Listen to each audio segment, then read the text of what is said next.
Indian Institute of Space Science and Technology IIST at Trivandrum in Kerala is offering world-class advanced research facilities in space science and technology, contributing significantly to India's growing stature in the global space sector. Media team from Manipur visited the IIST today as part of PIB Imphale's press tour program. IIST Pro Vice Chancellor Professor Kuruvilla Joseph briefed the visiting media team on the institute's cutting-edge facilities and indigenous technologies developed for space applications.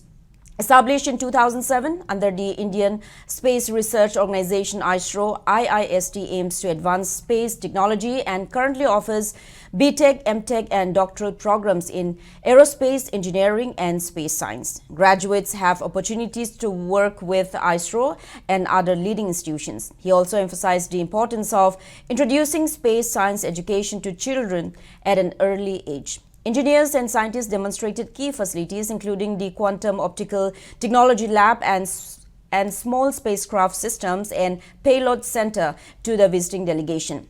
The team yesterday visited National Institute for Rubber Training at Kottayam, Kerala.